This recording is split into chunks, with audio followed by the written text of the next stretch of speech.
Boa tarde, pessoal, tudo bem? Vocês estão me ouvindo?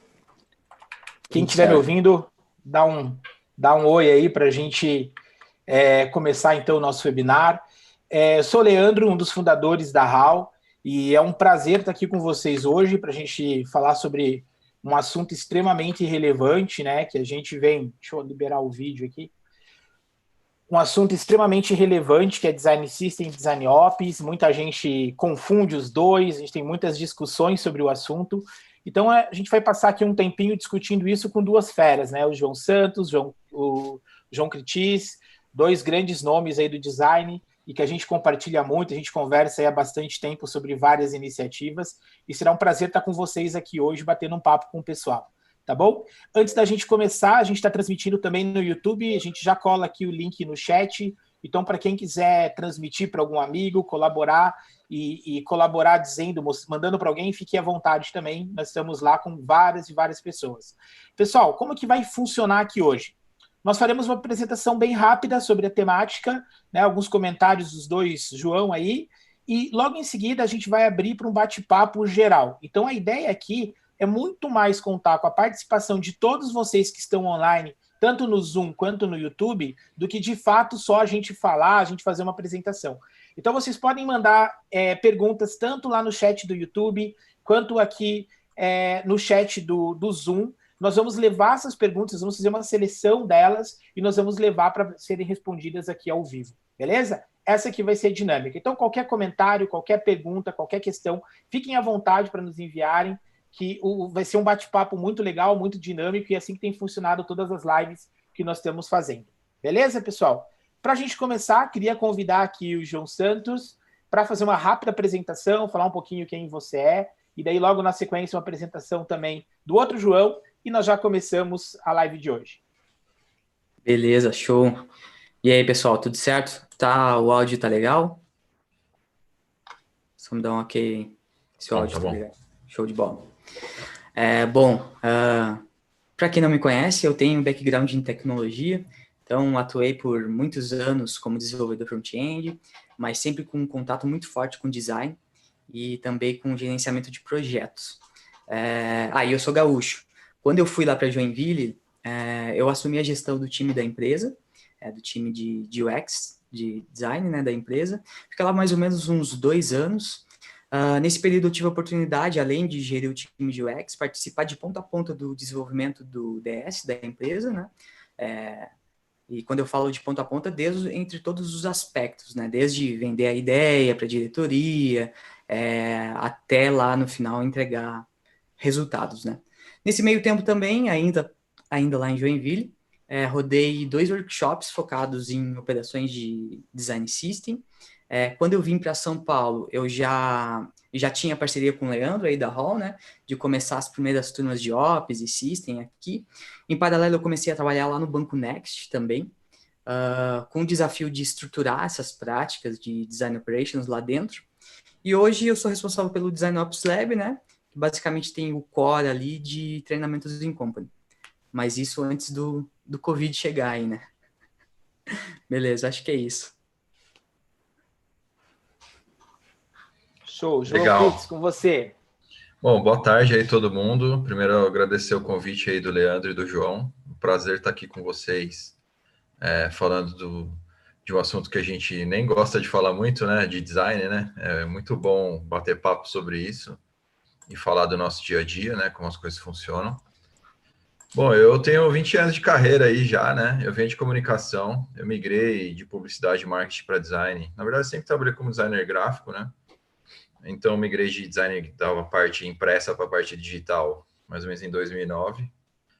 E também é desde desse período que eu sou gestor de times, né? Então, eu também já fui gestor de times offline, totalmente offline, e também de times digitais, né, de produto, né? Dentro da área de tecnologia.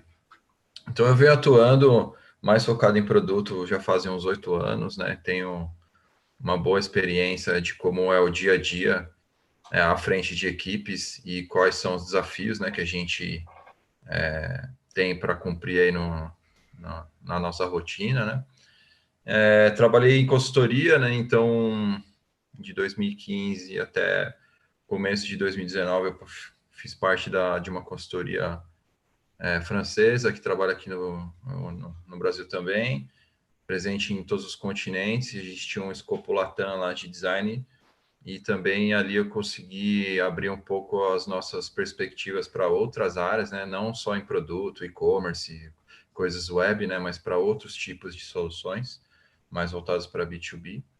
Bom, e é isso, né? Então, dando uma breve resumida, essa é um pouco da minha história. Eu dou aula também na pós-graduação do Senai de Santa Catarina, dou aula de UX e Information Design lá para a turma de Ciência de Dados. Muito bom, pessoal. Então, nós vamos começar a apresentação agora. Caso tenham perguntas, pessoal, fiquem à vontade, tá? Para mandar aqui no Q&A, no chat do YouTube também. E daí nós vamos bater esse papo. Beleza, pessoal? João, contigo. Beleza.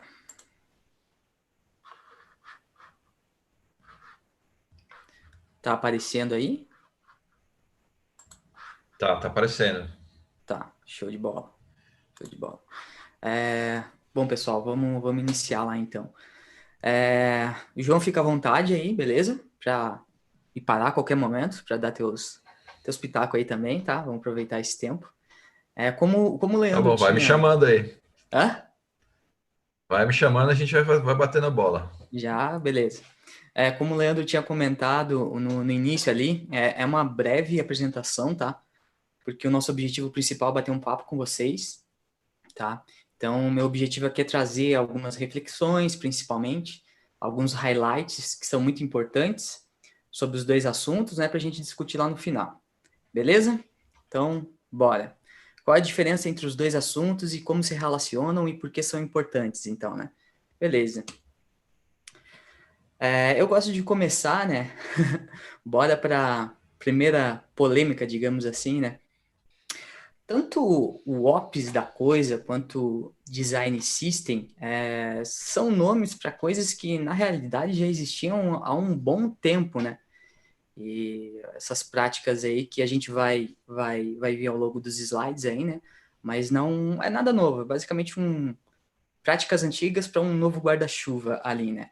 E para exemplificar, eu trouxe algumas reflexões aqui, beleza? Primeiro delas, gerenciamento de demandas, recrutamento, processos, onboarding, ferramentas e uma série de outras coisas, né? É algo que precisa ser feito independentemente da empresa, né?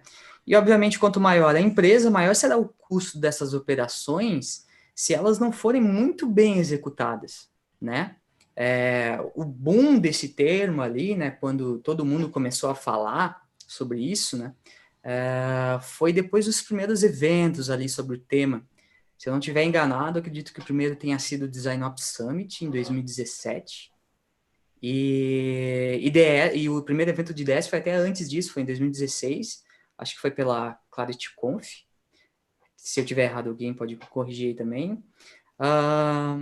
Então, como vocês podem perceber ali, o termo Design Ops ali, as práticas, basicamente, né, a gente já conhecia isso aí, né? Gerenciar demanda, recrutar pessoas, enfim, isso aí são práticas antigas, né? E o Dave Maloof, um dos gurus, né, os principais pessoas aí, uma das principais pessoas que falam sobre o tema, né, ele comenta lá no livro de Design Ops da Envision, se alguém ainda não leu, que desde 2014 ele tem praticado isso, tem falado sobre isso. Obviamente, né, com o avanço de conversas, até mesmo ouvindo outras pessoas e tudo mais, né, encontrando pessoas que compartilhavam do mesmo pensamento, aí foi se estruturando até que chegou o termo, de fato, Design Operations, né? Algum comentário aí? Eu vou tocando, beleza, João?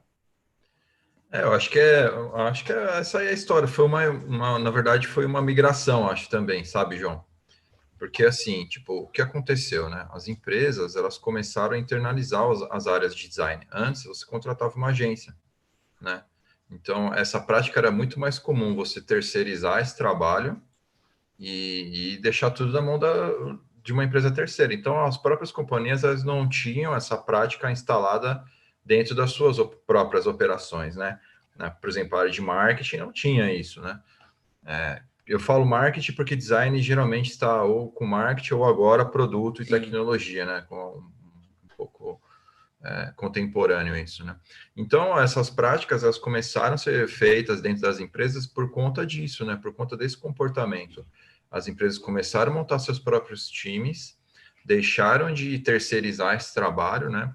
Então, toda essa parte aí de gerenciamento de demanda, recrutamento, processo, isso era tudo com as agências, ninguém tinha visibilidade disso, né? Então, na verdade, quem fazia isso era o pessoal da área criativa da agência, né?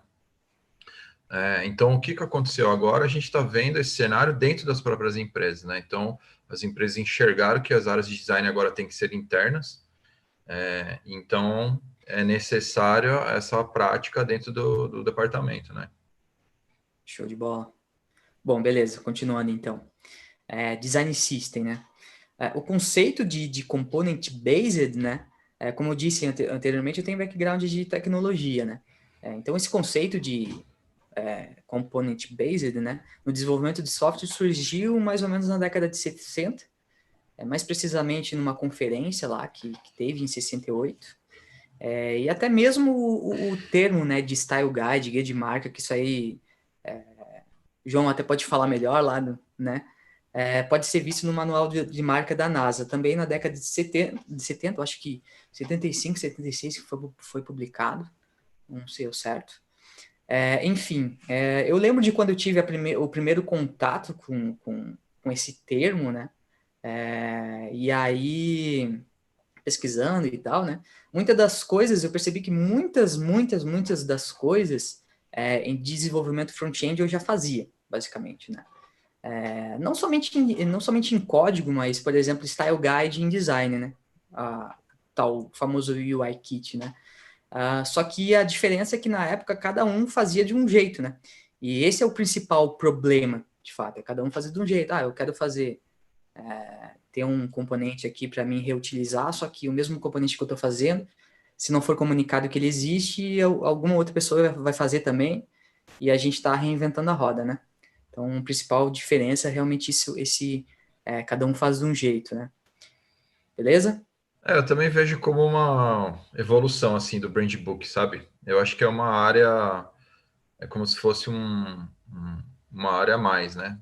Se você pega alguns aí, sei lá, na década de 2000, começo de 2010, por aí, alguns brand books já tinham práticas de digital, né? Então tinha lá todas as práticas de impresso, né? Paleta de cor, como usar logo, alguns templates já construídos, né? Que se a gente for falar de componentes, mas componentes impressos, vamos dizer assim, né? E alguns manuais já tinham ali um guia de manual de web, mas eles falavam assim, né? Guia web de utilização da marca, né? Não tinha não era um sistema visual, era só também um guiazinho, e onde a gente viu nascer alguns style guides, né? Eu lembro que o primeiro contato que eu tive, assim, naqueles que eu estava trabalhando na consultoria, foi da Leroy Merlin. Eles têm um que chama Garden, e é um style guide. E aí eu lembro que eu estava fazendo um projeto lá, eu olhei aquilo e falei, nossa, muito interessante, porque é só eu copiar e colar o código ali rapidinho, eu já consigo montar qualquer coisa, né, em HTML e CSS ali, né. Então ali já tinha, eu estava vendo já se materializando, eu acho que se não me engano, acho que foi 2017 isso, 2016, não lembro direito. Mas ali eu já estava vendo se materializar essa prática, assim, né. Então, e a pessoa que era o gestor de UX lá da Leroy, ele era bem evangelista, vamos dizer assim, né? Então, como você começa a distribuir tarefas para muitas pessoas, que nem os times de design começaram a crescer dentro das empresas. Então, as tarefas começaram a ser disseminadas para várias pessoas. Para você manter uma consistência visual é muito mais difícil se você não tiver um guia, né? Senão o gestor fica louco, né? O cara vai passar o dia inteiro vendo layout, né? Não, esse não é o propósito do gestor, né? Agora, né? Mas antes tinha que ver mesmo, não tinha jeito, era bater o olho em tudo, né? Então agora a gente tem um método de fazer tudo isso centralizado, né? De ter uma gestão centralizada, isso facilita muito o trabalho no dia a dia, é ótimo. Exatamente. Lá na frente a gente fala um pouquinho dos benefícios lá quando a gente chegar. Bom, continuando. Então, por que tá todo mundo falando disso agora, né? Eu acho que um pouco o meu xará ali já falou, né? que os times estão crescendo e tal, a gente precisa realmente centralizar e ter uma governança ali, né? Mas eu queria dizer o seguinte, por mais que a gente esteja falando aqui que nada é novidade, né? Colocar o nome nas coisas, eu acredito que seja importante, porque senão vira bagunça, né?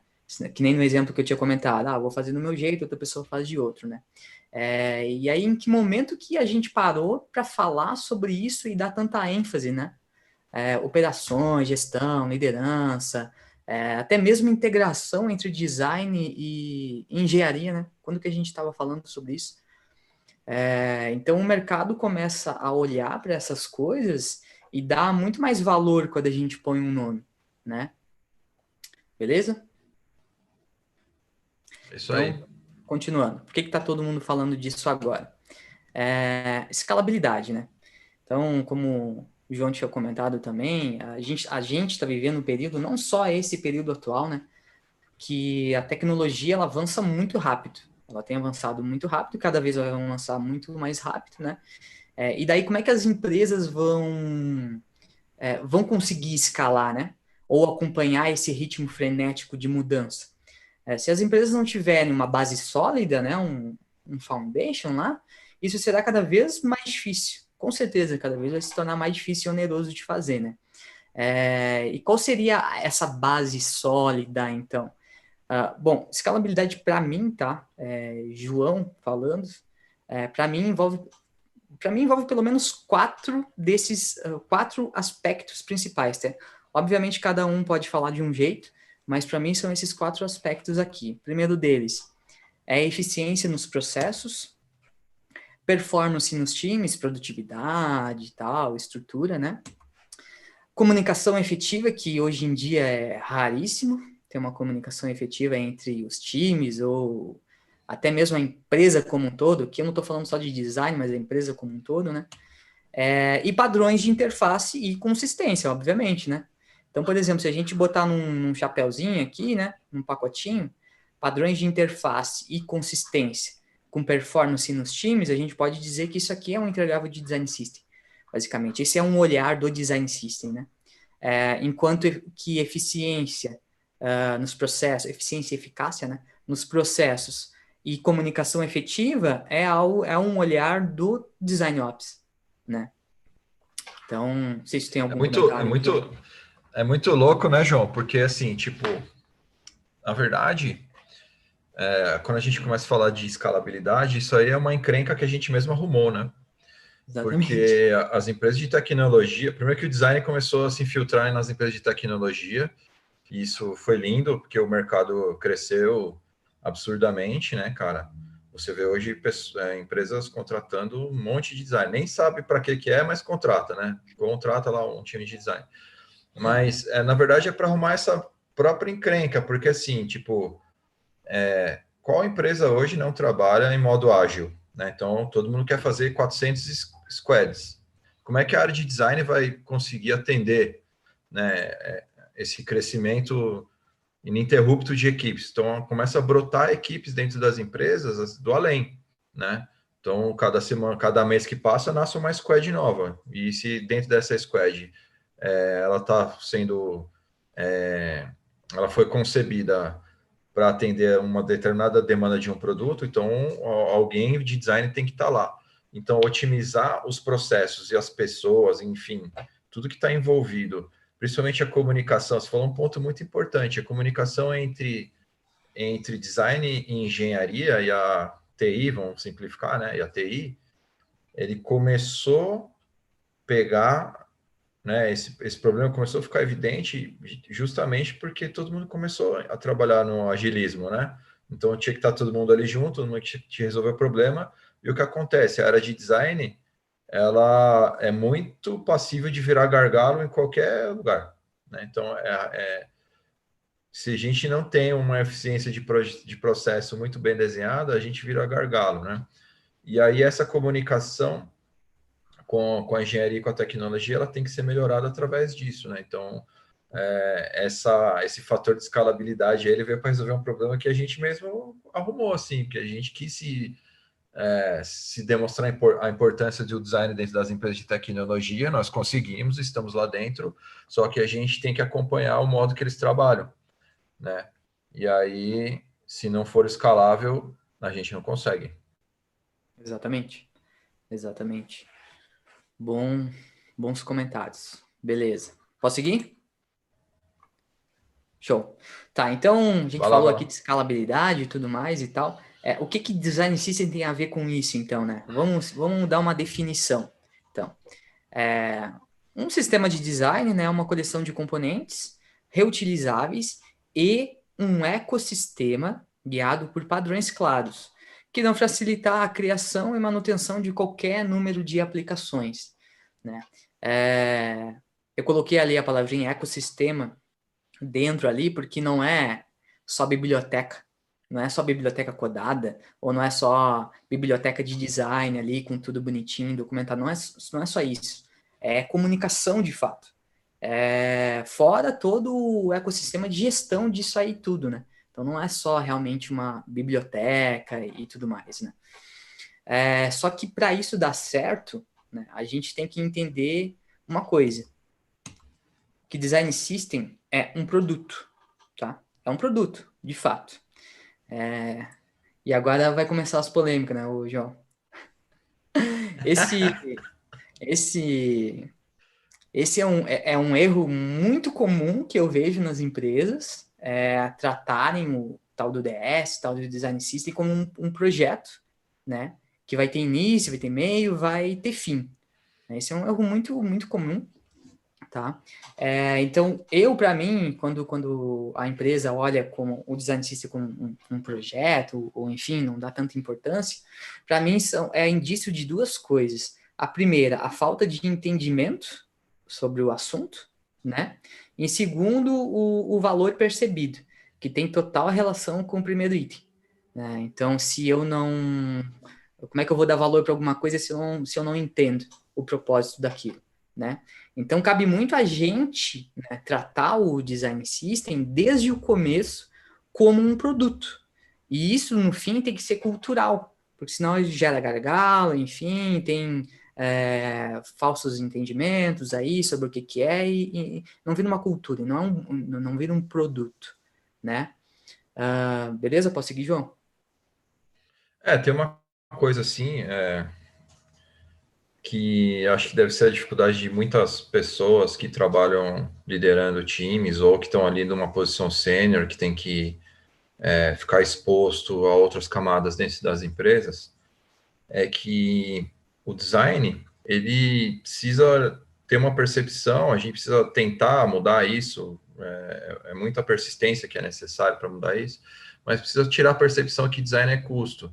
E quando você vai desenvolver um sistema visual, um design system, uma prática, vamos dizer assim, que demanda um ecossistema, né, que demanda várias pessoas, demanda alguns processos, isso começa a gerar fricção entre áreas e custos adicionais, porque tem que ter pessoas um pouco mais dedicadas para realizar certas tarefas e tal.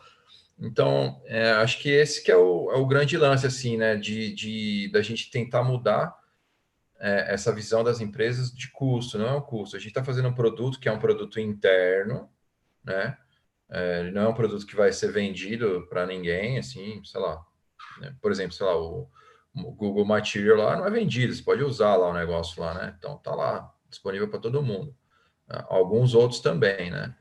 E então, assim, como monetizar, né, aquele esforço, né? Como é que isso se traduz depois em resultado para a empresa, né? Então, é isso que a gente tem que estar de olho, né? E é isso que eu acho que mais para frente a gente vai falar de como que a gente passa essa mensagem para frente. Mas essa é a dificuldade de demonstrar o design system como produto, né? Porque quando você começa a alocar tempo das pessoas para fazer um projeto interno dentro na empresa, Exatamente.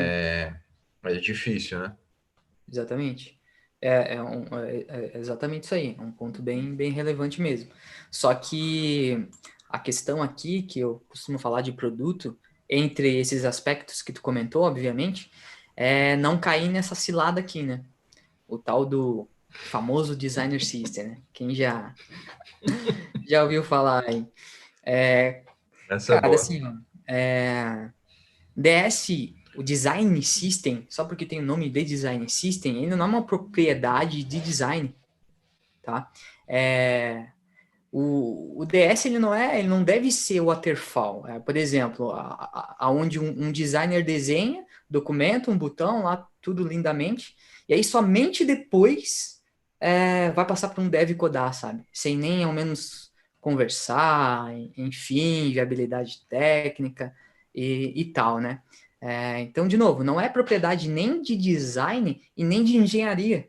Ele é um produto interno da empresa, como qualquer outro. E aí vai ter custo e tudo mais, vai ter seu próprio ecossistema ali, tem que provar valor e tal. Mas cuidado com essa cilada aí. Querer abraçar tudo e gerar gargalo lá no fim, né? Porque o designer só vai fazer uma ponta do projeto do produto, né? Ele só vai fazer uma ponta ali. Exatamente. Então, para dar um exemplo aqui, tem um slide que eu costumo apresentar, que é sobre os artefatos do design system, né? O que compõe minimamente um design system. E daí a gente tem o design, a documentação, né? E o código, né? E a documentação ali tá ali no meio propositalmente. Então, tanto documentação de design, quanto documentação de código também. E daí, no fim, a gente tem, né, esse produto aí, qual é o nosso objetivo, qual é a missão dele, né? É ter uma linguagem universal entre design, tecnologia, produto, marca, né? À medida que ele vai avançando, ele vai trazendo outros aspectos, né? Então, assim, tem que ter, no mínimo, esses três aspectos, esses três pilares aí, para a gente chamar um design system de verdade, tá? Obviamente, existem outros aspectos, como princípios de design, estratégia de conteúdo e uma série de outras coisas, né? À medida que vai amadurecendo isso dentro da empresa, vai crescendo, né? E, obviamente, de novo, fora todo esse ecossistema que tem ali de gestão para isso dar certo. Beleza?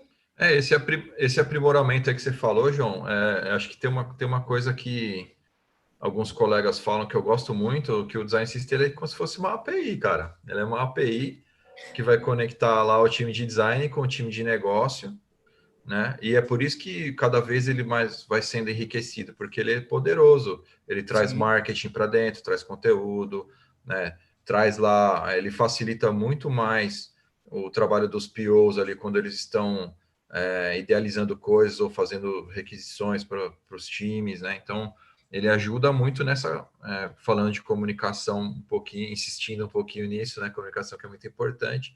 Então, ele funciona como essa API comunicadora entre as áreas, assim, né?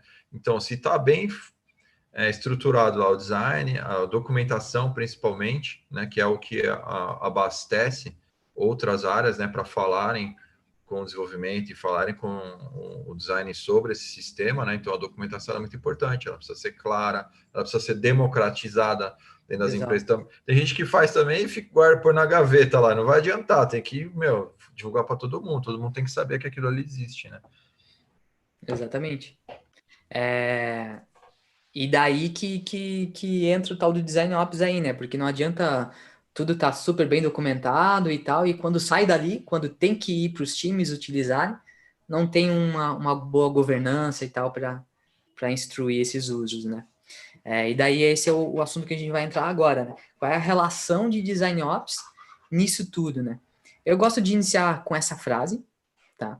Então, de nada adianta pensar em design system se nem mesmo os processos do dia a dia eles funcionam, né? Pô, uma simples daily, uma simples cerimônia de sync entre designers e tal. Cara, de que adianta a gente pensar beleza, vamos pensar nisso aqui e tal, vamos agora tudo vai funcionar magicamente, se nem os nossos processos diários eles estão bem estruturados, né? Não vai funcionar magicamente se não tiver o olhar do todo, né? O big picture ali, né? É um erro muito comum achar que o design system é uma bala de prata, né? Para coisas que, na verdade, já deveriam funcionar no dia a dia. Se a gente não tiver esse olhar aí para o todo, a gente tem um risco muito grande de gerar gargalo no Design System, porque demanda muito trabalho, demanda muito esforço, e assim, vai dar zica em algum momento se a gente não estiver olhando para o todo, beleza? Posso seguir? É muito louco assim, né?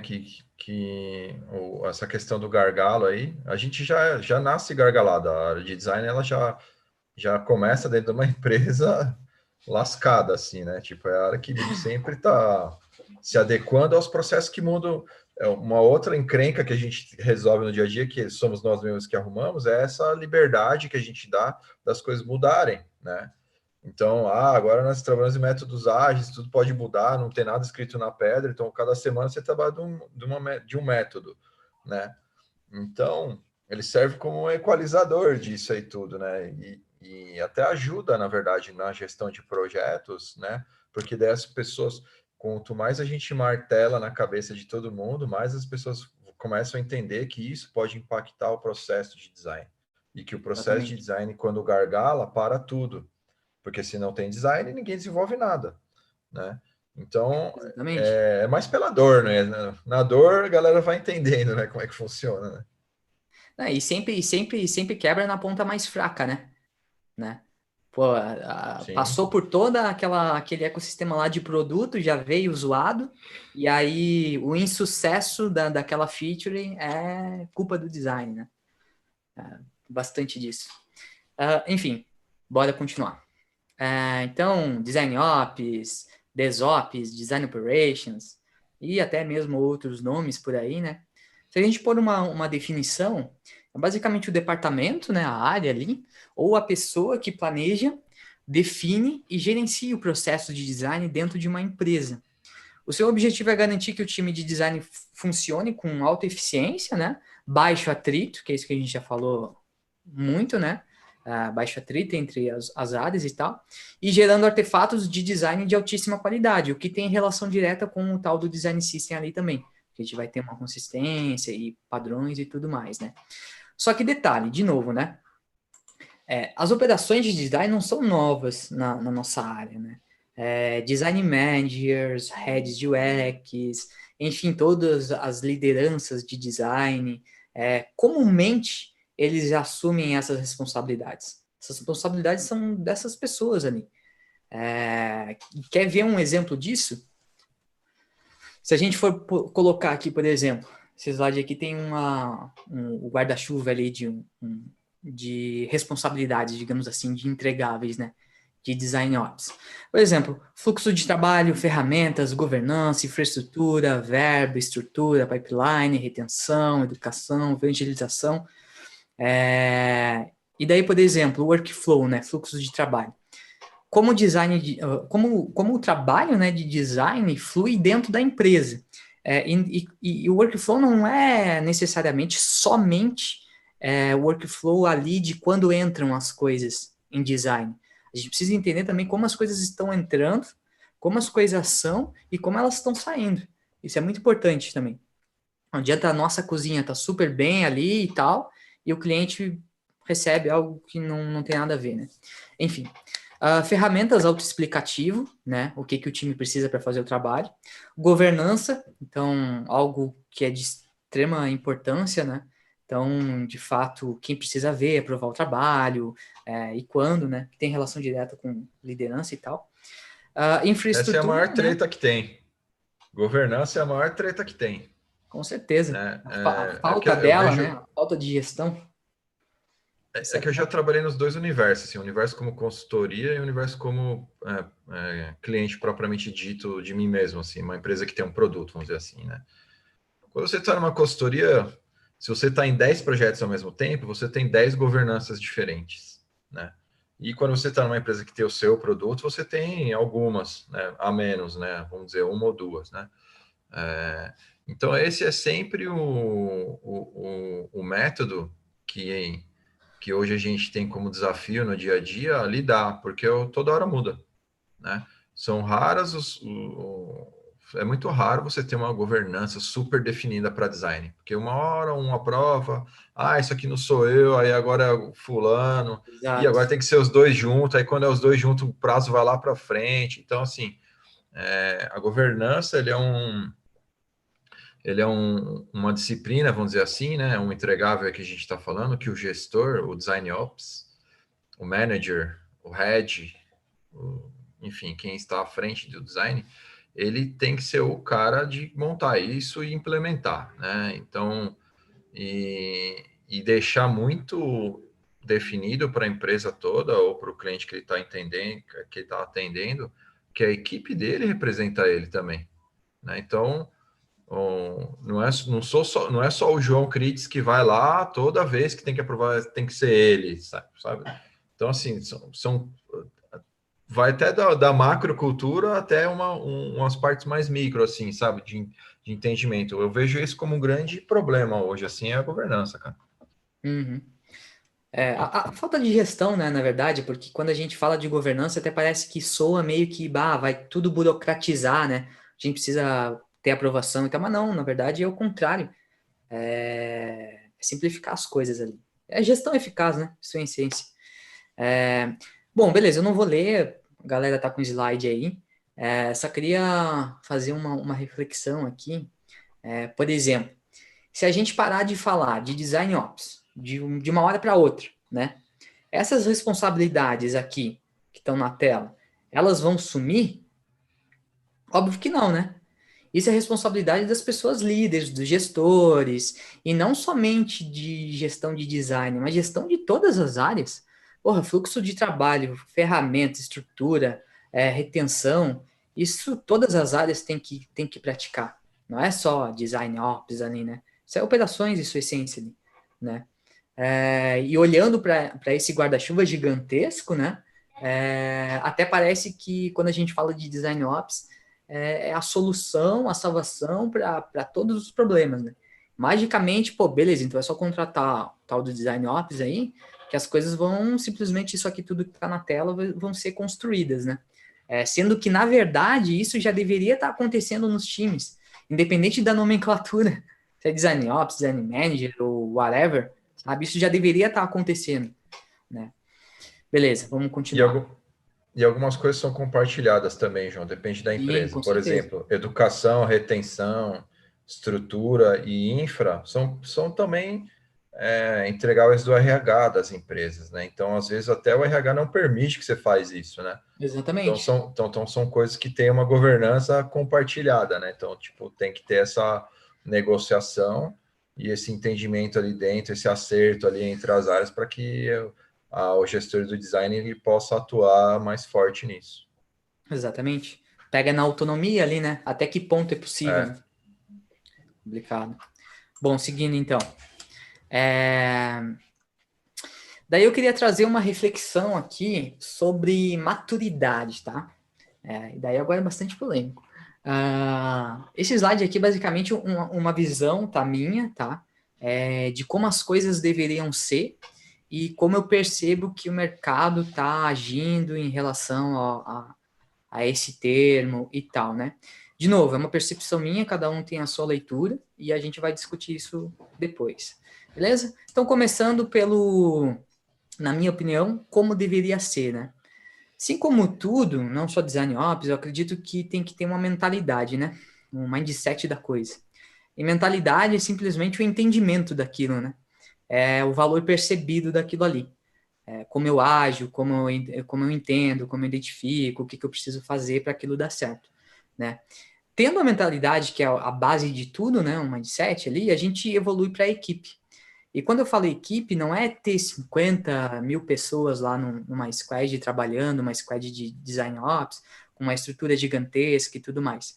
Pode ser com a própria estrutura que tem hoje, sabe? Simplesmente delegando algumas funções chaves específicas para pessoas específicas, que aí vão ajudar, de novo, a evangelizar essa cultura, a melhorar cada vez mais esse mindset dessa coisa, né? E beleza, então não é uma estrutura super complexa e tudo mais. A gente consegue fazer com o que tem hoje. Mas aí, obviamente, de novo, cai na autonomia que o João tinha comentado ali e tal. E aí, depois disso, beleza, a gente já tem o entendimento da coisa, já tem a cultura, já tem pelo menos uma base ali, né? Pelo menos a equipe tá, não uma equipe formada, mas pelo menos aquela prática já está sendo exercida ali dentro. Cara, aí é natural o mercado olhar para o cargo, né? Para a pessoa, o tal do design ops ali que vai resolver as coisas como um todo. Só que sim, quando a gente está nesse nível de maturidade, onde a gente já tem um entendimento ali, um mindset, já tem pelo menos uma estrutura básica ali de operações no dia a dia, essa pessoa basicamente vai vir para trazer um know-how, né? Possivelmente de outras áreas e tal, até porque eu acredito que tem que ser um pouco generalista também, e vai gerir esse ecossistema inteiro. Se tem uma equipe, beleza, se não tem uma equipe, vamos estruturar uma, e aí vai naturalmente dividir essas responsabilidades entre os outros líderes, né? Porque, por exemplo, tem um design manager lá, beleza, essa pessoa não dá conta de tudo isso que a gente viu, que é bastante coisa, né? Precisa distribuir essas responsabilidades ali. Se não tem quem faça, alguém vai ter que fazer. Mas quando, na medida que a empresa vai crescendo e tudo mais, essas responsabilidades elas vão sendo distribuídas, né? E é isso que mantém a sanidade de todo mundo. Então, basicamente, quando a gente olha para o cargo, é outro líder ali que vai dividir essas responsabilidades. Beleza, isso eu acredito que é como deveria ser, tá? E daqui é como eu acredito que o mercado está olhando, tá? E daí, João, tu pode me parar em qualquer momento, tá? Então, eu acredito que hoje a minha percepção, tá, João falando, a minha percepção é realmente que estão indo totalmente ao contrário, tá? Primeiro, estão olhando para aquele cargo, beleza. Então, a gente sabe que Design Ops vai resolver todos esses gargalos aí de operações aqui dentro de design, então vamos contratar essa pessoa.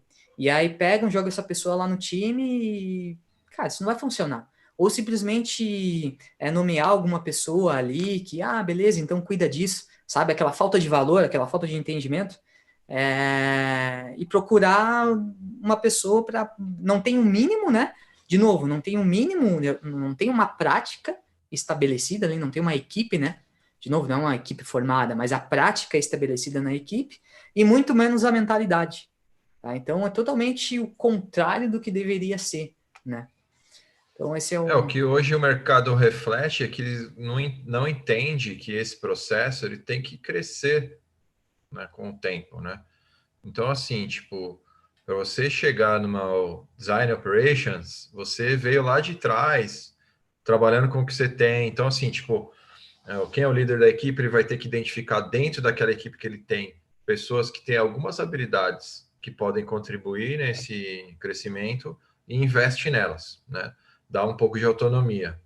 E isso vai deixando muito mais, isso conforme o tempo vai passando, vai deixando a equipe muito mais definida, porque quando tem determinado tipo de problema, a pessoa já vai procurar o fulano lá certinho, nem vai atrás do João, já vai atrás do cara lá. É aquele ali que resolve problema de visual lá, vai lá, já na pessoa. O outro lá é de processo, o outro lá... Então, o time ele já vai tomando uma cara, né? Isso acho que é a primeira fase. A segunda fase é a gente começar a demonstrar a necessidade disso, criar a necessidade mesmo. Olha, realmente precisa uma pessoa olhando isso aqui, por isso. Quando a gente cria a necessidade, essa necessidade ela é enxergada pela camada mais alta da empresa, o cargo vem, né? E aí é uma coisa que é natural, vamos dizer assim. Meu chefe falava muito para mim isso. Um dos meus líderes que eu tive no passado. Eu falo assim, preciso contratar, não dou a mais aqui, estamos trabalhando aqui noite e dia, não sei o que lá. Ele falou assim, mostra a necessidade para o nosso chefe lá, vamos lá. Né? Essa era a resposta que eu tinha. Aí eu botava todos os números na mesa e falava assim, o seguinte, não tem mais braço, e aí, vamos contratar? Vamos. Aí sim eu conseguia contratar. Exatamente. Né? Então a cultura, o mindset e tal, cara, é tempo. É igual o próprio design system, ele tem que ser uma evolução, né? A operação é assim também. Né? Não vai chegar uma pessoa da noite para o dia e vai mudar uma operação de design numa empresa. Não tem como fazer isso. Bom, show de bola. Acho que já estamos se encaminhando para o fim, tem algumas perguntas ali, o Leandro já avisou. Boa. Então, só beleza. Aí, galera, faz pergunta aí, meu. Né? Já se encaminhando para o final, né?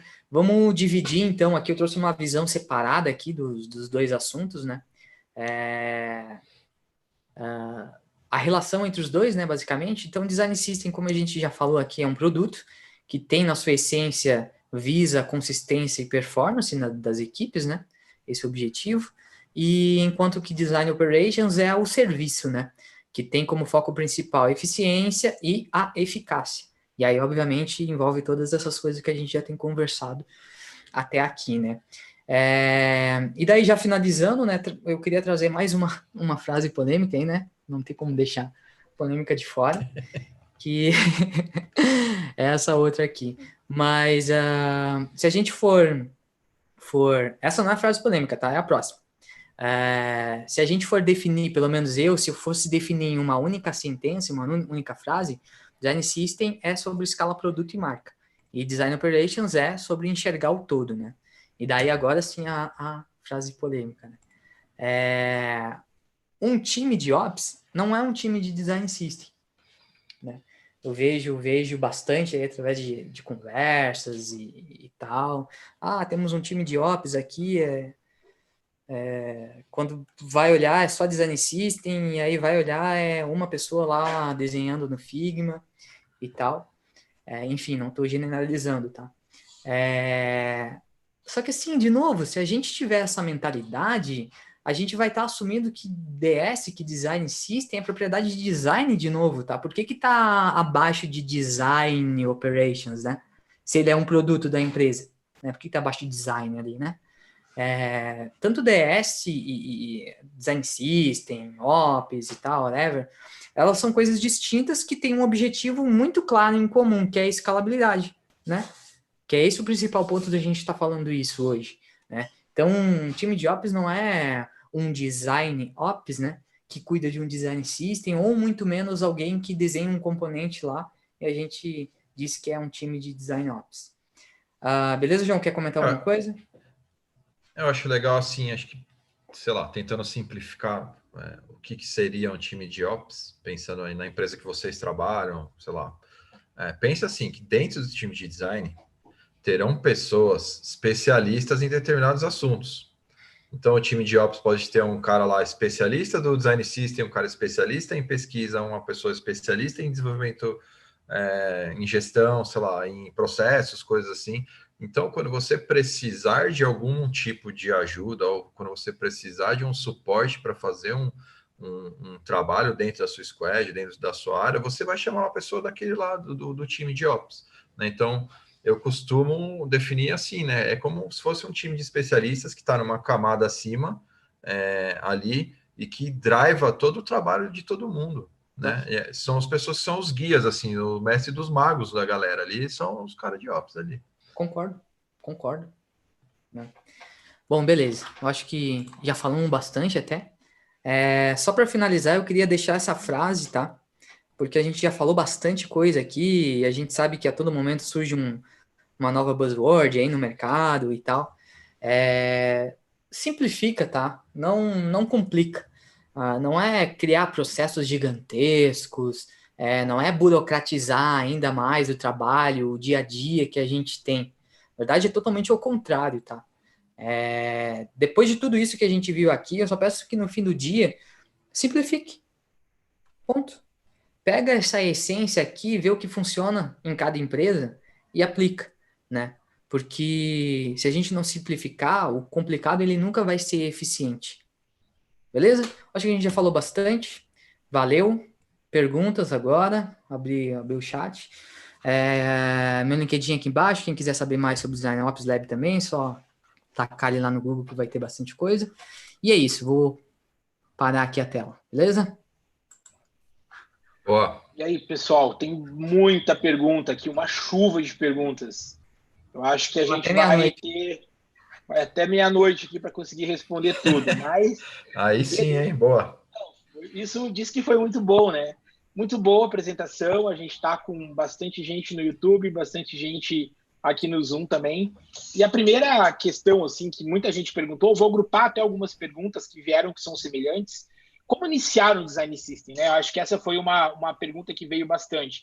E eu vou complementar com outros dois comentários, né? A Mayara Freitas, o Gabriel Nadai, algumas pessoas que perguntaram algo relacionado a isso, né? Então, quais são as dicas para quem está construindo um design system, as boas práticas de construção, né? Coisas do gênero, e principalmente quais são as estratégias para construir um DS reutilizável para várias plataformas. Então, um pouquinho aí de como construir melhores práticas. Entendi. Deixa eu só dar pause aqui, porque eu... Porra, deu um ecão aqui. Se você está com o YouTube ligado também, eu sugiro deixar lá. Vai dar não, delay. é que eu abri aqui. Eu abri aqui e aí ficou olhando. Bom, enquanto o João tá arrumando lá, eu vou falando aqui, vou falar vai um pouquinho. Falando então. aí. Eu acho que assim, tipo, a primeira coisa que tem que pensar assim é conter a ansiedade de ter um design system. Acho que é o primeiro passo, né? Ter pé no chão e trabalhar as coisas fundamentais de ter um sistema visual de design, que é, primeiramente, ver como que o time de design funciona, como que o time de design consegue interagir com as áreas próximas, né? Criar pequenas soluções para começarem essas interações. Então, os designers, eles têm que participar lá das reuniões de tecnologia para entender que tipo de tecnologia está sendo usado e como que a gente pode projetar coisas com essas tecnologias que estão sendo utilizadas, né? Então, eu acho que tem que trilhar um caminho assim. Então, você cria uma solução pontual, depois você evolui para um style guide, vamos dizer assim, né? Então, desse style guide aí, vai todo mundo começar a usar, aí vai todo mundo começar a dar feedback, ó, isso aqui tá funcionando, isso aqui não dá, precisamos mudar aqui, volta tudo, joga fora, faz outro. Depois disso, quando tiver um style guide rodando bonito, com a comunicação entre as equipes rodando bonito, aí sim você vai para componentes, né? E aí, a partir desse... Aí, de novo, componente de novo, vai começar a usar, vai dar problema, volta. Ah, mudou, era em React, agora em Vue.js. Tipo, mudou tudo. Aí, putz, o que a gente vai fazer para não depender de tecnologia? Vamos usar Web Components só em HTML? Não sei. Então, o time de... Esse envolvimento entre áreas, ele é muito necessário, né? E isso leva tempo, né? Então, é por isso que a gente fala que não é um projeto, ele precisa evoluir como produto mesmo, porque ele demanda muita interação entre as áreas, né? Então, assim, a primeira coisa, conter a ansiedade. Segunda coisa, falar muito com tecnologia, criar padrões simples que deem margem para evolução, né? Então, saber como que você evolui de uma partícula pequena para um componente, né? Acho que esse é o grande segredo do time de design ter isso em mente, mas a viabilidade técnica, eu acho que é um dos fatores que mais complicam no dia a dia, porque você tem que ter viabilidade técnica, né? E quando você implementar isso, a gente não falou muito, né, João, mas a parte do handoff também. Não adianta também ter o design system montado se a gente não sabe falar dele, né? A gente não sabe passar uma demanda para frente, né? Então, é por isso que a interação entre áreas, principalmente design e tecnologia, tem que estar ali, vocês têm que sentar na mesma mesa, do lado, você tem que ser muito brother. Tecnologia tem que estar ali o tempo todo do lado de vocês aí. Exatamente. Não, cara, isso tudo que tu falou é a real. E assim, eu fiquei viajando, eu olhei pra tela do YouTube aqui, tu falando ainda. Deixa eu fechar isso aqui. Enfim, só pegando teu gancho, é realmente isso aí, tudo que tu falou, não é o design system em si, né? Isso tudo é dia a dia de trabalho, então a gente realmente conversar mais com a área de produto ali, com o desenvolvedor e tal, né? Tem uma estrutura ali de comunicação onde todo mundo vai se ajudar, né? Formar uma equipe e tal. Eu acho que é basicamente isso aí que tu falou. Eu só complementaria de fato, antes de pensar em estruturar isso, de fato que problema tu quer resolver com isso, né? Acho que isso tem que estar muito claro, tipo, qual é o problema que eu vou resolver com isso aqui. Tendo isso muito bem claro, né? Se questionar também, tá, existem outros problemas antes disso, né? Será que isso qual é o terreno? Será que o meu terreno, ele tá bem preparado para eu dar start nesse tipo de estratégia dentro da empresa e tudo mais? Acho que são dois pontos interessantes também. Beleza? Bom, tem aqui uma pergunta do Gabriel Nadai também, que ele comenta como moldar, né, um pouquinho essa equipe de dev para essa nova realidade de DS, né? E você tem visto conflitos? Como é que estão sendo esse relacionamento? É sentado lado a lado mesmo, como o João ali, o Critis falou? Como que é esse relacionamento hoje e como que está sendo essa apropriação, assim, digamos, pelos devs, né?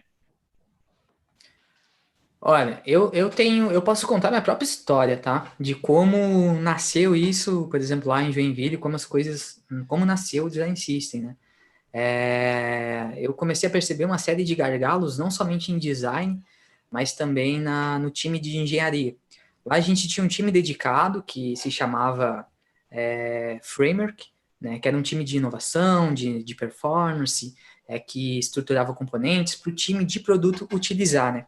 E eu, quando eu entrei lá na empresa, eu estava no meio desses dois. Eu estava entre o UX e estava entre esse time aí que deveria ser um par ali de design direto, né? Um par direto.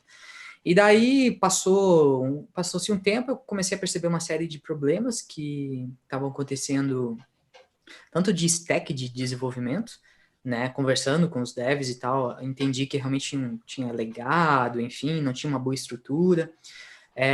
Tanto a falta de comunicação também entre designers e a falta de comunicação entre engenharia e design, né, que era muito, muito forte, assim.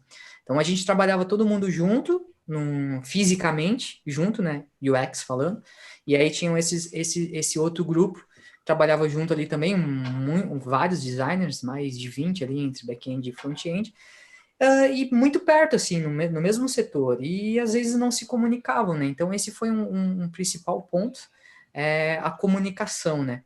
E daí, de novo, como integrar isso aí tudo, né?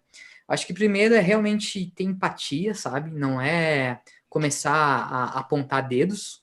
Então, eu, designer, faço muito bem meu design aqui, whatever, tu tem que codar da melhor forma possível.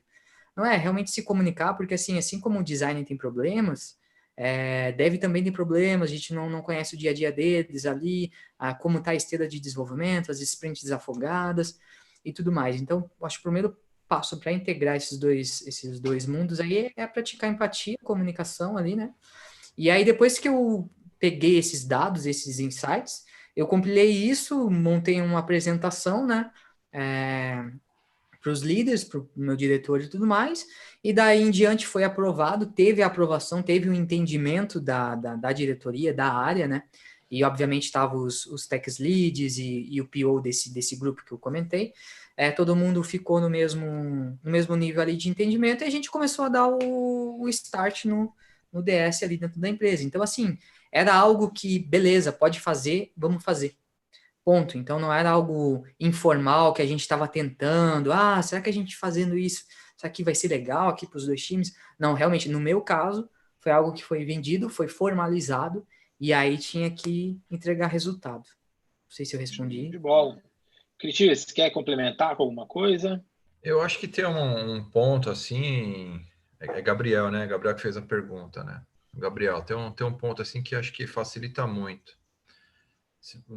Dentro do time, aqui é uma prática que eu costumo fazer no meu modelo assim de trabalho, né? Eu costumo trazer front-ends para o time de design.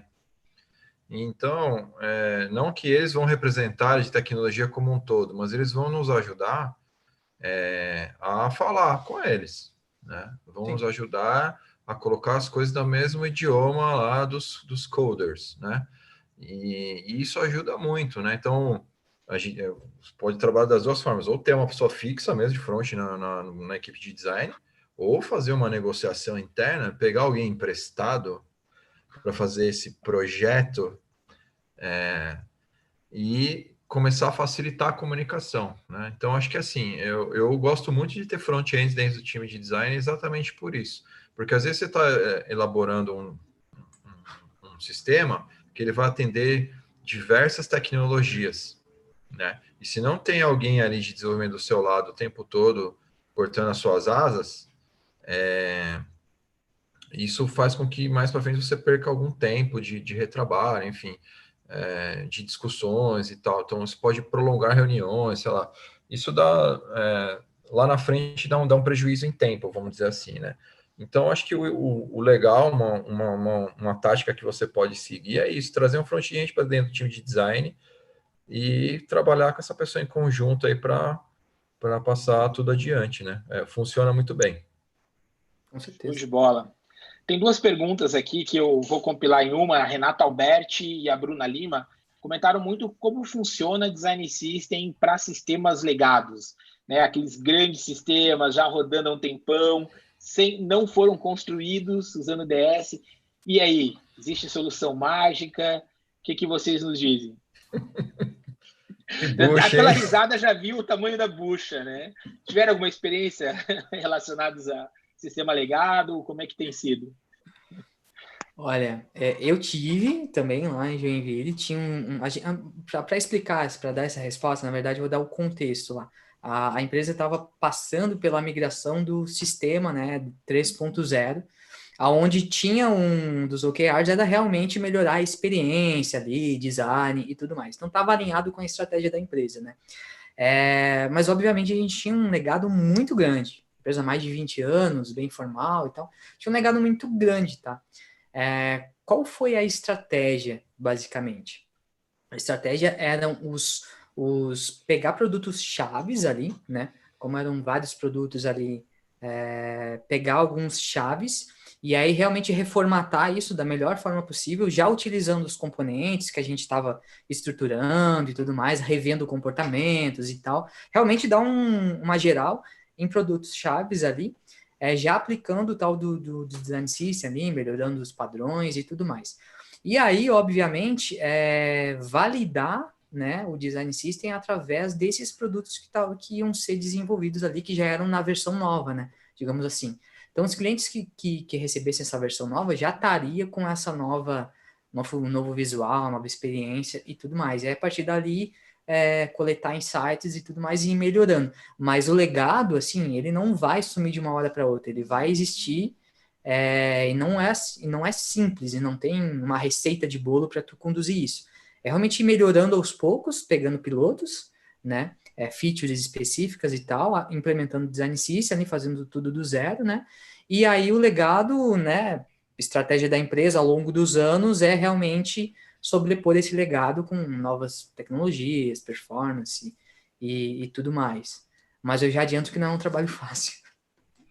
É difícil porque tem que olhar por duas perspectivas. A perspectiva tecnológica, que nem você falou, não é fácil virar a chave, né, de tudo que já está ali construído.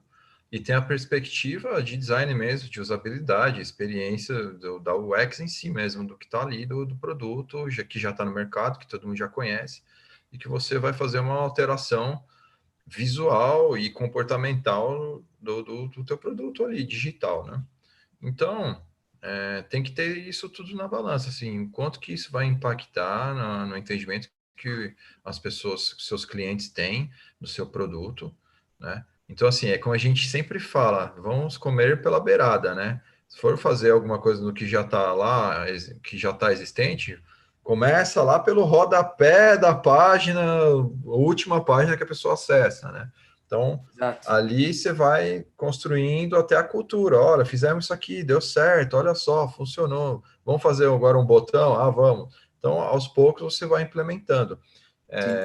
É difícil, até por conta da parte de tecnologia, que se faça uma virada de chave do dia para a noite, né? Sim, E sim. não vai funcionar. É melhor nem fazer assim, porque a gente sabe que não vai funcionar. Não faça E isso. depende muito do sistema também, né? Se é um É, sistema que tem vida longa, sistema vida curta, depende de uma série é, de questões antes de você avaliar, né? Se tocamos o barco, vamos virar, ou se não, o sistema vai morrer daqui a pouco, deixa para lá, né? Às vezes acaba sendo até melhor. Pessoal, uma outra pergunta que veio bastante aqui, né? O Thiago Oliveira, a Bianca, uma série de pessoas. Como que vocês têm visto hoje a utilização dentro das empresas? Está acontecendo de fato? Tem bastante gente trazendo novamente, né? Vocês comentaram bastante que não é algo novo, a gente já vem fazendo isso há muitas décadas aí, né? Mas no dia a dia, com esses conceitos novos, com o nome, né? Com as boas práticas, vocês estão vendo o crescimento na área? Como é que vocês têm visto isso? Começa aí, João. eu tenho visto uma grande evolução. Eu vejo várias empresas lançando, né? A gente viu aí nos últimos 2 anos, muitas empresas fizeram design system, então realmente implementando nos seus produtos. Sei lá, uma empresa que eu realmente vi que mudou bastante coisa, não tudo, mas bastante coisa que mudou na sua navegação e tal, no que é apresentado para nós é o Itaú, por exemplo. O Itaú ele fez um design system ali que aos poucos eles foram implementando aí nos produtos deles, deu para perceber que até agora não foi implementado em tudo, né? Mas o que eles já fizeram em alguns aplicativos e algumas interfaces que tem disponível para os clientes, deu super. E aqui eu fico prestando atenção. Eu fui impactado por isso, né? Então só que eu fico olhando os detalhezinhos. Nossa, olha isso aqui, olha aquilo lá, tal. Então assim, eu vejo assim várias empresas fazendo essas mudanças, até com dando um exemplo de sistema legado, nosso é um grande exemplo de legado esse, né? Do Itaú que está fazendo. E eu vejo muitas empresas que têm a oportunidade de nascerem assim. Eu acho que essa é a grande chave, né? De você já nascer estruturado, você já nascer, ter a oportunidade de fazer isso do zero, é a melhor coisa que tem, porque já nasce a coisa padrão, né? Então, esse é um mundo maravilhoso que todo designer quer ter no seu dia a dia, né? Mas eu vejo E sim, eu nesse, vejo bastante crescimento. e nesse mundo maravilhoso aí, né, que você citou, qual seria um time ideal de DS, na opinião de vocês? Assim, como que você montaria? É um líder, dois líderes, é centralizado? Como que funcionaria, na opinião de vocês? Você, hoje, montando um time do zero, um projeto do zero, total autonomia, o que vocês fariam? E Então, aí, João? tem vários modelos, né, de times. Por exemplo, tem um modelo solitário, onde é um time ali que... Aí eu não estou entrando em detalhes em responsabilidades, tá? Só a estrutura de time. Depois eu falo sobre responsabilidades. É um modelo solitário, que é basicamente um time ali, né, minimamente, que vai pegar um piloto, né, e vai aplicar dentro desse piloto o design system e tudo mais, e validar nisso. Esse é um modelo solitário, não quer dizer que é uma pessoa fazendo.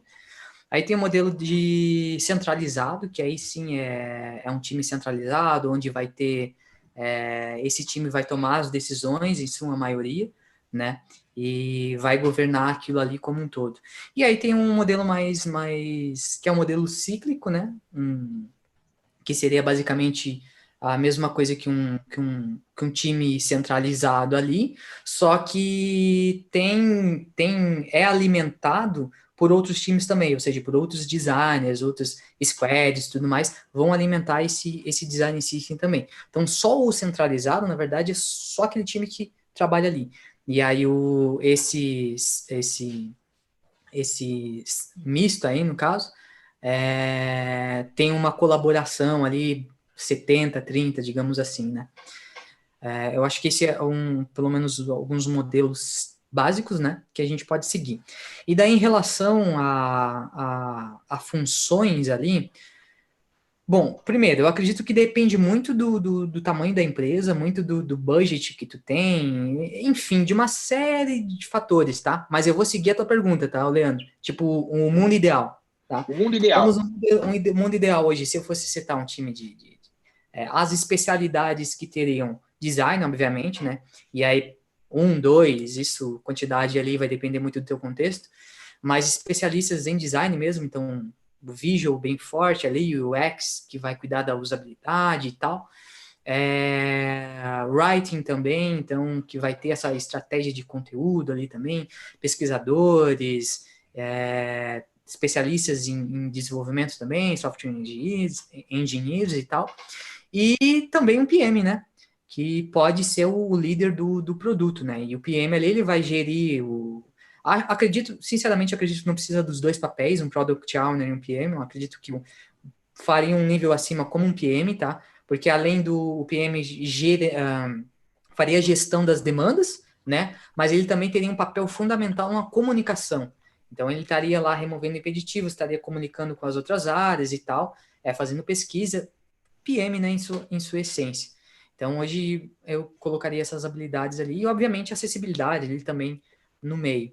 Mas, de forma resumida, especialistas em design ali, pesquisa e tudo mais, conteúdo, acessibilidade, performance, engenheiros e um PM que seria o líder ali do produto dessa forma mesmo.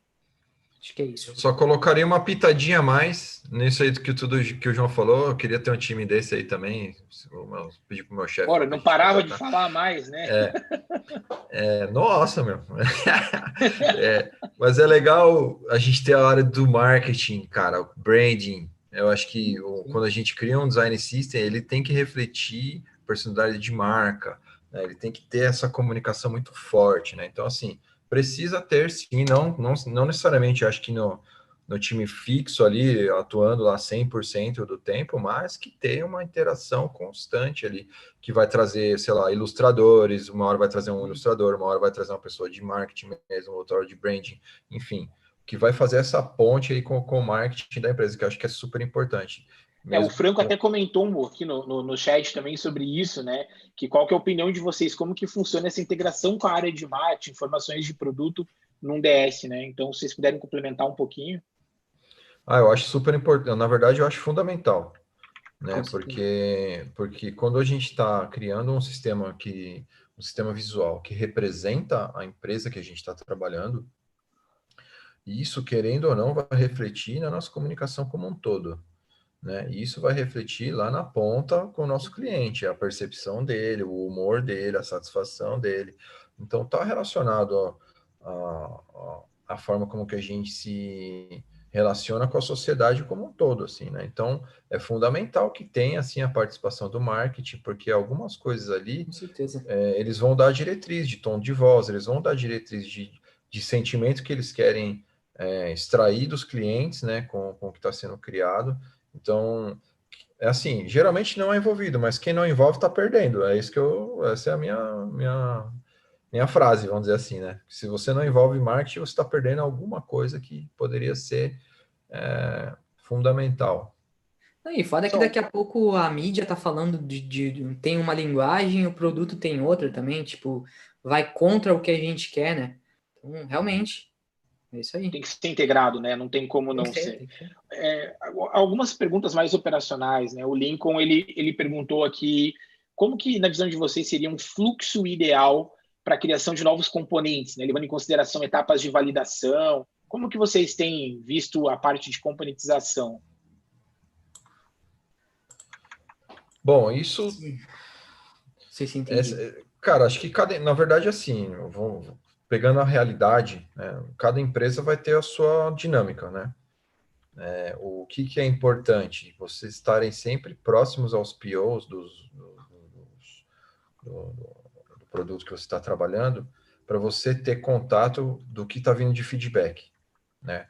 Do produto que você está trabalhando, né? Se as coisas estão funcionando ou não. Quando vem uma demanda nova, né? Isso já vai lá de um backlog lá que está parado ali um tempo. Mas nunca está, né? Vem sempre em cima da hora, né? Então, assim, primeiro que vai ser realmente difícil você fazer todas essas validações antes de desenvolver e fazer, e colocar em produção, né? Geralmente, se coloca em produção e vai testando e vai se aprimorando, né? Mas, assim, para gerar um componente, né, acho que os componentes, eles têm algumas categorias também, né? Então, eles têm os componentes core, que é aquele componente que você vai usar em praticamente tudo, toda a sua plataforma. E tem os componentes Teams, né, ou componentes especiais, vamos dizer assim, onde você vai utilizar em áreas específicas, né, que não necessariamente esse componente é reutilizável, né? Então, quando a gente vai...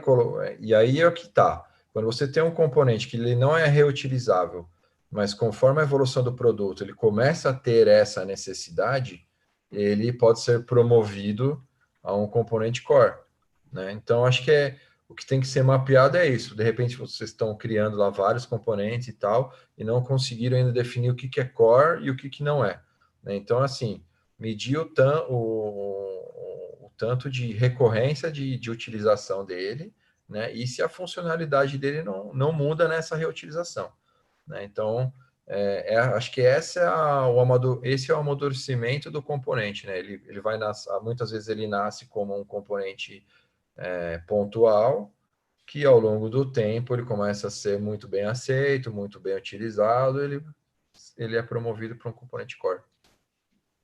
Exatamente. Complementar, Cara, João?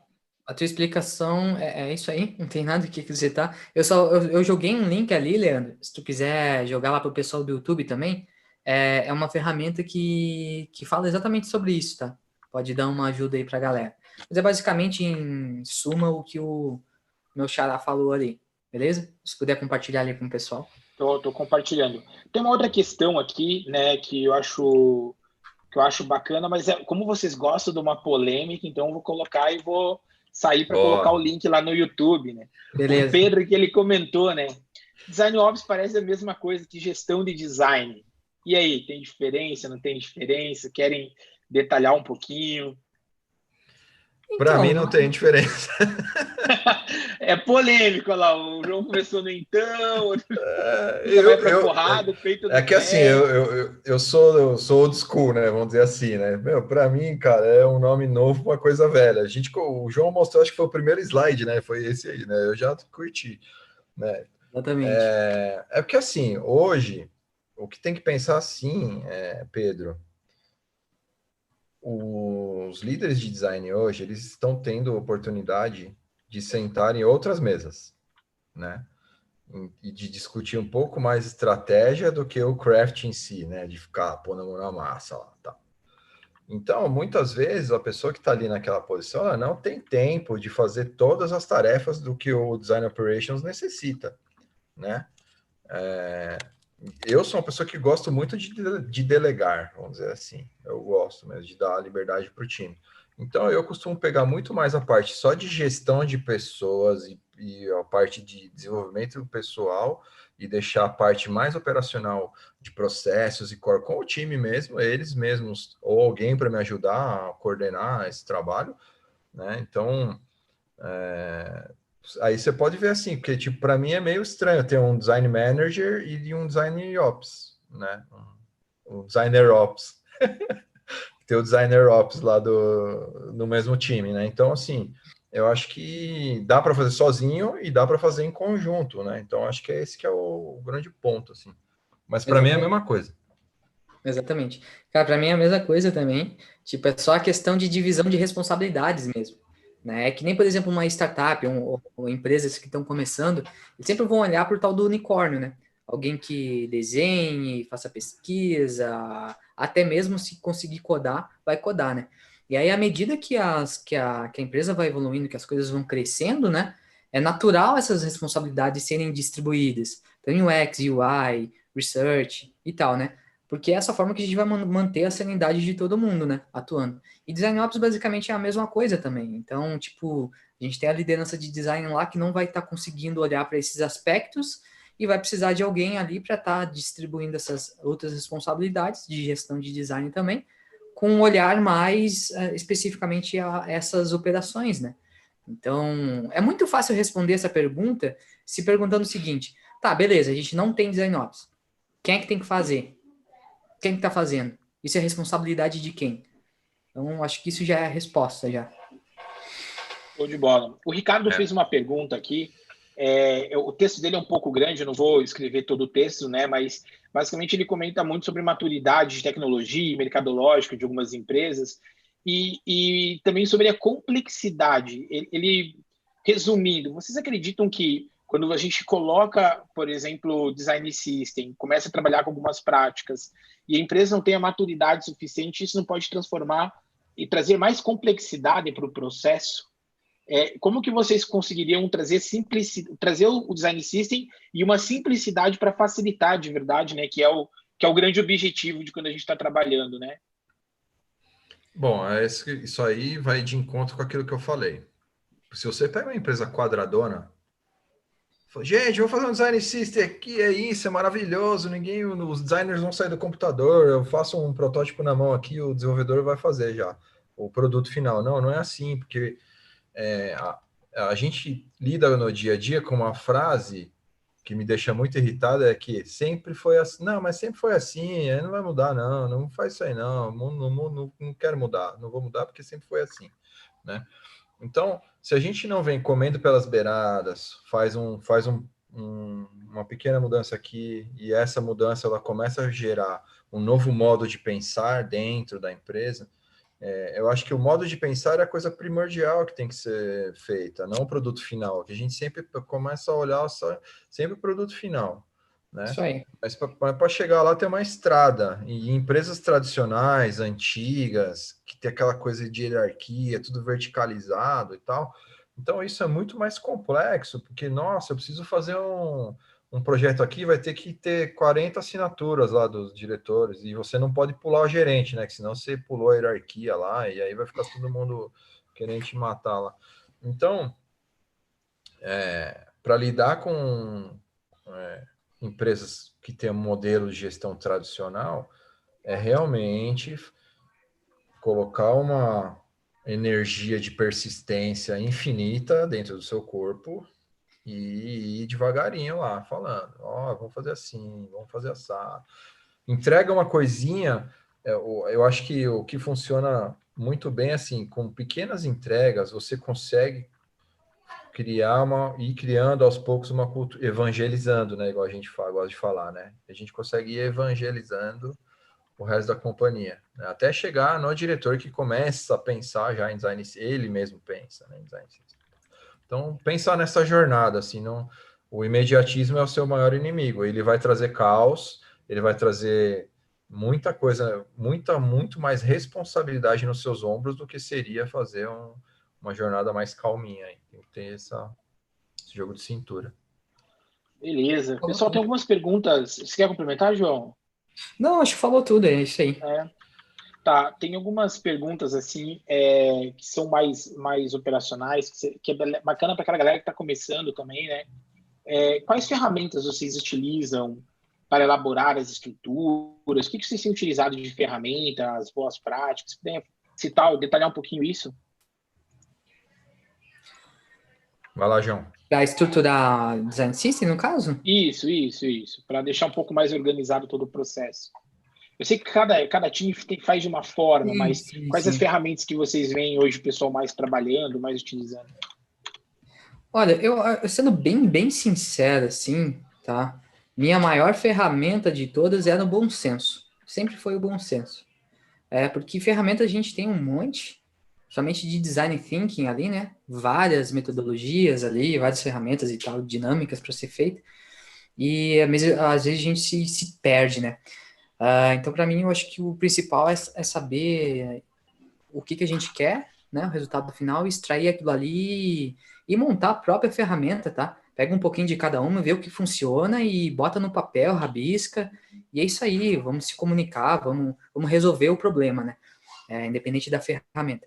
Mas eu costumo utilizar algumas, tá? Uma, para mim, é uma das principais, é a matriz RACI, tá?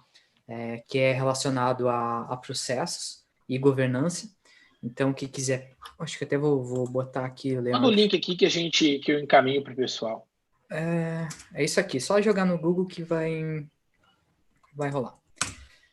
Essa matriz aí é uma matriz de governança onde tem os responsáveis, os aprovadores, os consultados e os informados. Isso aí é excelente. Isso te dá um overview ali de todas as responsabilidades, quem é responsável por quem e tal, tudo mais. Acho que para quem está iniciando, dá uma olhadinha para isso aí também. Não é nada complexo, tá? E, bom, acho que é isso, cara. No dia a dia, no mais, é papel e caneta ali e conversar, se comunicar. E é isso. Acho que da parte de produção, João, a gente pode falar assim, na verdade é o meu modelo de pensar, assim, sei lá. Uma ferramenta de versionamento, certo? Onde você vai trabalhar todas as versões aí do que está fazendo, então, tanto de código quanto de design, né? Um repositório onde fica tudo ali versionado, tudo bonitinho. Você pode democratizar suas bibliotecas em outra ferramenta, né? Então, tá ali, democratizar a sua biblioteca, tipo só um Zero Height, que já até você pode colocar a documentação junto ali dentro, né? O Zero Height é uma ferramenta bastante utilizada.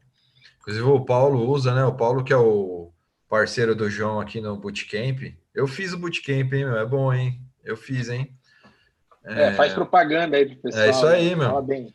O Paulo usa, eu troquei muita ideia com o Paulo já, algumas ideias com ele, né, em relação a isso, do Zero Height. Então, com Storybook. é uma ferramenta que você consegue integrar lá o Sketch, eu acho que o XD já deve estar lá também, e o Figma. Então, e você consegue documentar e democratizar tudo que está ali dentro dos seus componentes e tal.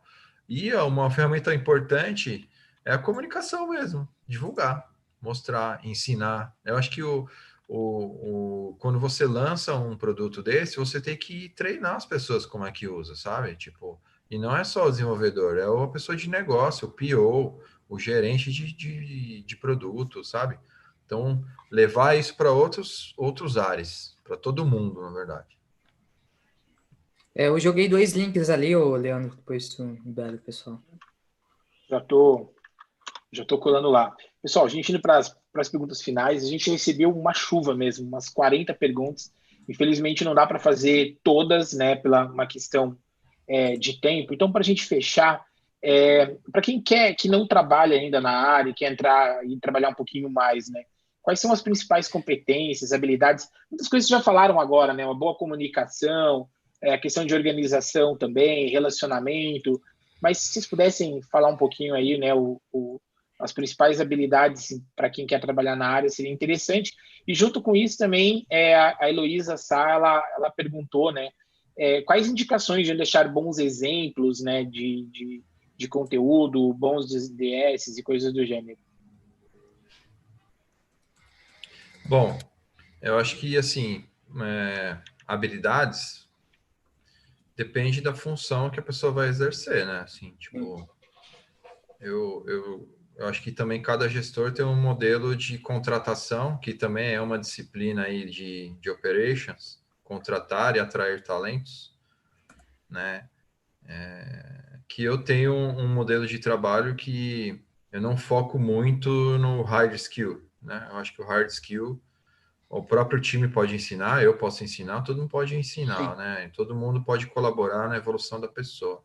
Mas, por exemplo, uma pessoa que tem uma visão sistêmica é uma pessoa que vai se dar bem com design system, com design operations, porque ela não está ali só olhando o time de design, né?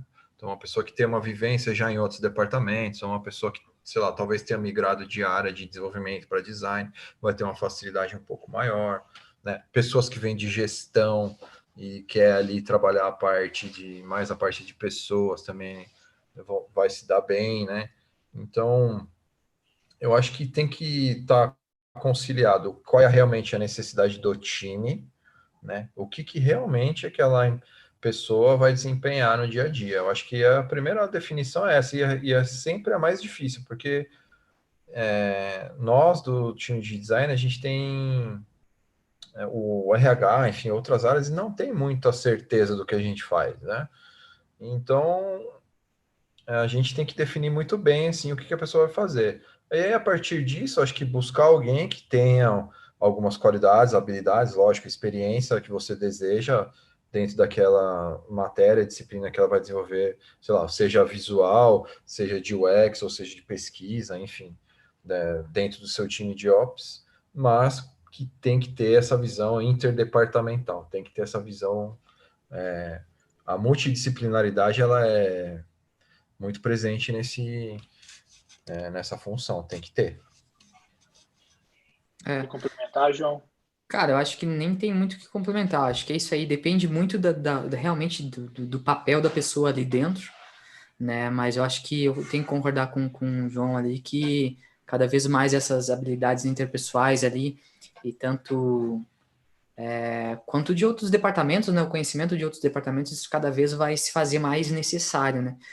Especialidade, obviamente, sempre vai existir, mas se for para responder essa pergunta em relação a quem quer seguir com Design System e Design Ops, é isso aí.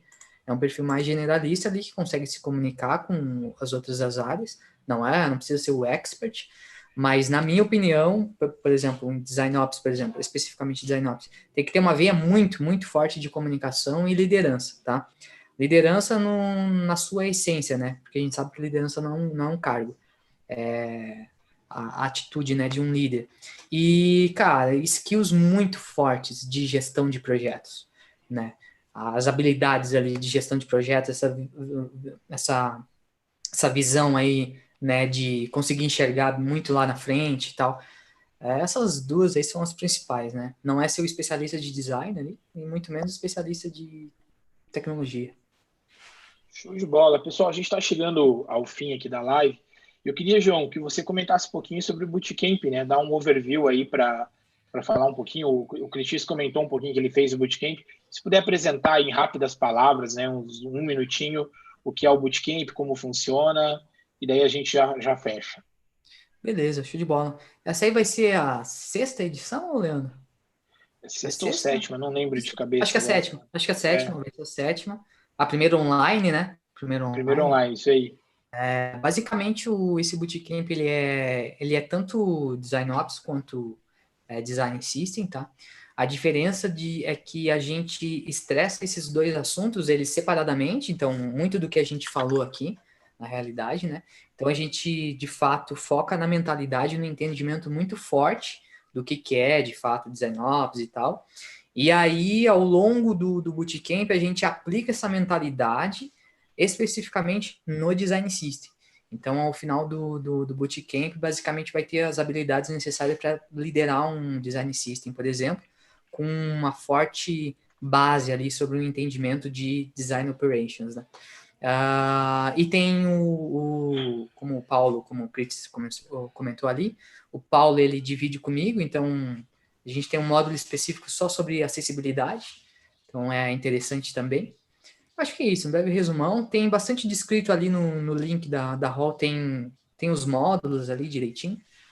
É só dar uma olhada lá também. Show de bola. Beleza? Pessoal, queria agradecer muito aí a presença de vocês. O pessoal está elogiando bastante ali, né?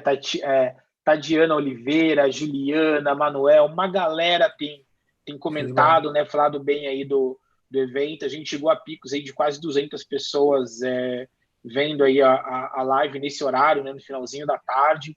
Então, muito obrigado pela presença de vocês. Foi muito, muito, muito proveitosa. A gente vai mandar para o pessoal o link do Bootcamp e também um voucher de desconto aí para quem quiser, para quem fizer agora, né, a inscrição. Então, eu queria agradecer a presença de vocês. Você quer dar um recado final? Eu queria agradecer o convite aí da Hall, do João, do Leandro. Valeu aí. É sempre bom trazer a experiência do dia a dia aí para falar com a galera, né, tal. E queria recomendar também de fazer. Eu fiz o curso aí, o Bootcamp do João e do Paulo, mesmo para pessoas experientes, vale a pena, tá? Então, quem tiver aí pensando em fazer, manda bala aí que é sucesso. Show de bola. Show. Da minha parte, agradecer também João. a audiência e todo mundo, né? A presença de todo mundo. Cara, tanto eu quanto o João, né, meu xará, a gente somos duas pessoas totalmente abertas a conversar e tal, então a nossa conversa não termina aqui. Quem estiver nos assistindo é só nos adicionar, trocar uma ideia. Todo mundo cresce junto. E, de novo, só para finalizar, simplifica, não complica. É isso aí, valeu. Boa. É isso aí, show de bola. Pessoal, mais uma vez agradeço, uma boa noite a todos. E em breve, amanhã nós temos mais uma live também, então quem quiser acompanhar, simpla.com.br/hall, você vai ver todas as lives que nós estamos fazendo, uma média aí de 1, 2, pelo menos por semana, então tem bastante coisa boa aí, tá bom? Pessoal, um abraço para todo mundo, ficamos por aqui. Valeu, pessoal. Valeu. Valeu, boa noite aí. Valeu, galera.